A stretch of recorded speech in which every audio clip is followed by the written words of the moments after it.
நமக்கு தெரிஞ்சதை ஒன்று சொல்கிறது, தெரிஞ்சதை சொல்லி அதன் பிறகு என்ன செய்கிறது, தெரியாத ஒன்றை விளக்கிறது.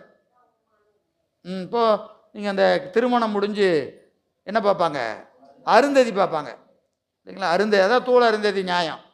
மாலத்தில் பார்த்து அருந்ததி பாருன்னா அருந்ததி நட்சத்திரம் ரொம்ப சின்னது, ரொம்ப சின்ன, பார்த்தா தெரியாது. ஆனால் வசிஷ்டர் அந்த நட்சத்திரம் நல்லா தெரியும். வசிஷ்டர் நட்சத்திரம் நல்லா பிரகாசமாக தெரியும். அருந்ததி நட்சத்திரம் சரியாக தெரியாது, ரொம்ப சின்னதாக இருக்கும். அப்போ முதல்ல என்ன காட்டுவாங்கன்னா அந்த வசிஷ்டர் நட்சத்திரத்தை காட்டுவாங்க. ஏங்க பாரு அது தெரியுதா, அதுதான் அருந்ததிம்பாங்க. தெரியுது, நல்லா தெரியுது, நல்லா தெரியுதுண்ணா. அது இல்லையா, அதுக்கு பக்கத்தில் இருக்கு பாரு, அதுதான். அப்போது நல்லா தெரியறத காமிச்சு அதன் பிறகு என்னது, சூக்குமத்தை தூளத்தை காட்டி சூக்குமத்தை விளக்கிறது, சூக்குமத்தை விளக்குது. இதற்கு என்ன பேர், தூள அருந்ததி நியாயம், தூள அருந்ததி நியாயம் என்று சொல்லுவாங்க இல்லைங்களா? அந்த வகையில் ஞானபாதத்தில் சில நேரங்களில் பல வகையாக இருக்கும். அதற்கு காரணம் என்னன்னு கேட்டிங்கன்னா, முதல்ல தூளமாக சொல்கிறது. அந்த ஆன்மாக்கு என்ன செய்கிறதுங்க, தூளமாக கொஞ்சம் அப்படியே.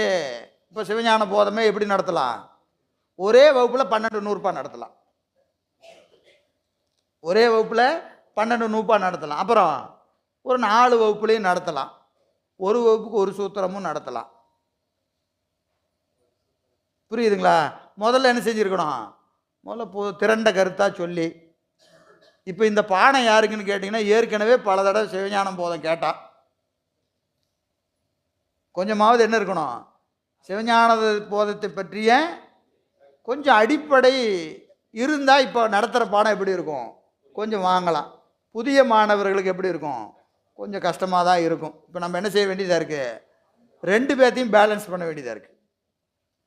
புதிய மாணவருக்கும் புரிகிற மாதிரி நடத்தணும், பழைய மாணவருக்கு அவர் சொன்னதே தான் சொல்கிறாரியா அப்படின்னு சொல்லாத மாதிரி இருக்கணும் இல்லையா?